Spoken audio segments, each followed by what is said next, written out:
What is up, everybody? It's your boy Venom Luke back here today with another episode of Trade Deadline Talk. Of course, I got the Yankees hat to go along with the Yankee shirt. We got some moves going on today. The Brewers just made a trade for Danny Jansen. The Brewers and the Rays just made a trade for Danny Jansen, and then the Rays actually went out and picked up Nick Fortes from the Marlins to replace him, which I don't really feel that great about because he's a great catcher, but he is a terrible hitter. Oh, jeez. Other than that, we also got Chris Paddock and Randy Dobnak, two Twins pitchers, heading to Detroit. And I think I also have to talk about Amed Rosario getting traded to the Yankees. Today's going to be a day filled with a lot of stuff. But the craziest part is actually the rumors that's going on. So anyway, if you want to see more trade deadline talk, the trade deadline is 2 or 3 days away. Make sure to like and subscribe. Let's get talking. Yikes. I didn't intend to start this video out this way. Alright, I'm just gonna get to the point. So Hall of Famer Ryne Sandberg passed away today. And that sucks, because he was one of the best second basemen of all time. I mean, for his career, he had a 68 WAR, 2,300 hits, 200, just shy of 300 home runs. He stole 344 bases. He won an MVP, a 10-time All-Star, 9-time Gold Glover, Home Run Derby champ, and a 7-time Silver Slugger. Ryne Sandberg, rest in peace. You made the Hall of Fame. Shout out to you. Rest in peace, buddy. Anyway, let's get talking about some trades. So, the first one we're going to talk about, Danny Jansen was traded from the Tampa Bay Rays to the Milwaukee Brewers to, I guess, platoon with William Contreras. So, Danny Jansen hasn't been particularly great this year, but he hasn't also been particularly horrible. I mean, 204 average, 314 on base, 389 slugging, 703 OPS with a 96 OPS plus, 11 homers, 29 RBI. That's not great, but he is a really, really good defensive catcher. That's the main reason why I was shocked that he had a 1.8 WAR. So, do I think this was a particularly great move by the Brewers? No. Do I think this was the worst move they could have made? Also no, but they could have done better. But the real problem is who the Rays replaced him with, because they replaced him with Nick Fortes from the Marlins, and he is a great defensive catcher, one of the best defensive catchers in baseball. But he has a .5 WAR. Reason being, because he is one of the worst hitters in baseball. 240 average, 2 home runs, 10 RBIs, sub 300 on base with a 288, 349 slugging, 637 OPS, 76 OPS plus. For his career, he has a 621 OPS and a 70 OPS plus. That is terrible. And he's also 28. And for his career, he has a 1.7 WAR, marginally due to him being a great defensive catcher. So, yeah, that's a tough pill to swallow if you're a Rays fan. But anyway, I'm not going to spend too much time talking about this. The real move I want to talk about is Chris Paddock and Randy Dobnak going to the Tigers. So Chris Paddock hasn't been great this year. 3-9 with a 4.95 ERA, 111 innings pitched, 1.279 WHIP, 83 strikeouts. The record in the ERA isn't particularly great. So that's what you're probably terrified about if you're a Tigers fan. But this guy does have a pretty good whip and some pretty good strikeout numbers. So that's not bad. With Reese Olson on the injured list for the Tigers, I feel like this was a solid move. I don't think it was great. I don't think it was bad. I think this was a solid move by the Detroit Tigers. As for Randy Dobnak, he has actually been pretty solid this year. He's only thrown 5 innings, but in those 5 innings, a 1.69 ERA, nice, and a .750 whip. Pretty good. It's pretty good. Again, he's only thrown 5 innings. That's marginally the reason why he has a .1 WAR on Baseball Reference, but he's been good in 5 innings.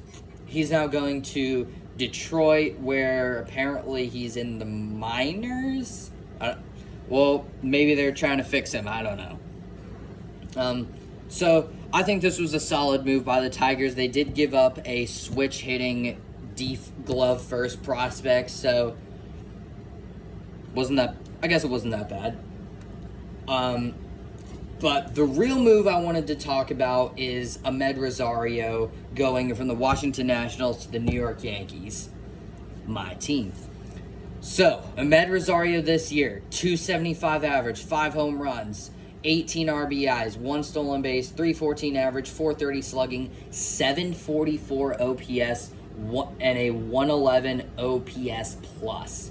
He is a pretty good hitter. I'll give him that. And he's a right-handed bat who crushes lefties. That is what the Yankees need. Now, with all of that, he only has a .1 WAR on Baseball Reference. So you might be asking, if he has that good numbers, how does he only have a .1 WAR? Well, that's because he is a butcher defensively. He is a great hitter, and he has basically the glove of a toddler out there. But he is a utility man. I just smacked my elbow on my desk. It's not my desk, my dad's desk, but who cares?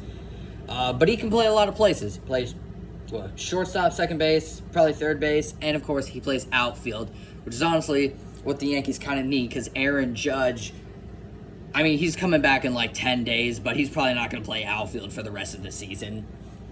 If that, maybe in the postseason, because we do need Giancarlo Stanton for the postseason. But Amed Rosario has had a solid year, and this is a right-handed bat that the Yankees need, because they need to add as much depth as possible if they want to make a deep run in the postseason. So I guess that's really all the moves today, but again, like I said, the real shocker is not really the moves, it's more about the rumors. There have been some insane rumors going on, like, potential trade pieces like Luis Robert are heating up, and Edward Cabrera, possibly Sandy Alcantara. But the Yankees' trade targets are insane. Well, as a biased Yankees fan, I feel like I need to talk about this. So,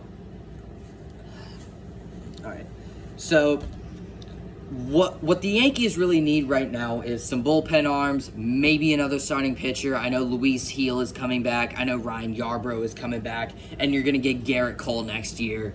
But I feel like you should add one guy for the season, for the rest of the season. And then you should get a couple bullpen arms. So the Yankees have shown interest in Ryan Helsley, who I think would be a great move.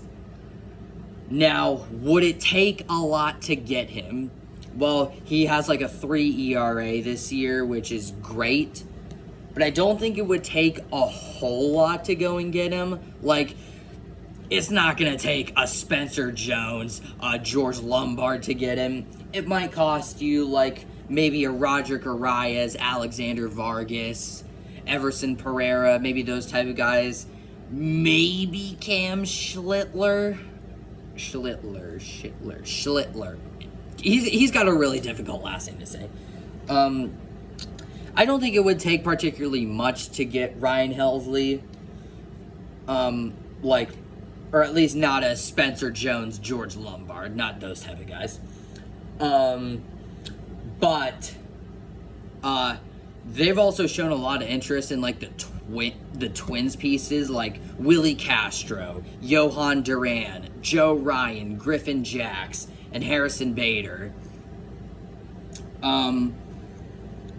Now, if I were to go to the Twins and get a trade done, I would particularly try to get Johan Duran, Joe Ryan, and Harrison Bader, surprisingly. Now, if you were to get those three guys from the Twins, you're going to have to give up a lot. However, I'm not giving up Spencer Jones. I will not give up Spencer Jones unless I'm trading for a superstar. I mean, like, I'm talking Bobby Witt, Corbin Carroll, Paul Skeens. I'm talking those type of guys. I'm not trading Spencer Jones unless it's for a superstar. Now, if we were to get those guys, what would it take to get them? I'm thinking probably George Lombard. You're probably going to have to give I would say if you go to the Twins and you said, Twins, we want Johan Duran, Joe Ryan, and Harrison Bader. I'll give you George Lombard Jr., Trent Grisham, Cam Schlittler, and maybe like an Everson Pereira and Alexander Vargas. Maybe those type of guys. Or like flip a couple of guys. As long as it's not Spencer Jones, I will be fine. But anyway, I think that covers all the stuff I got to talk about today. The trade deadline is going to be super exciting.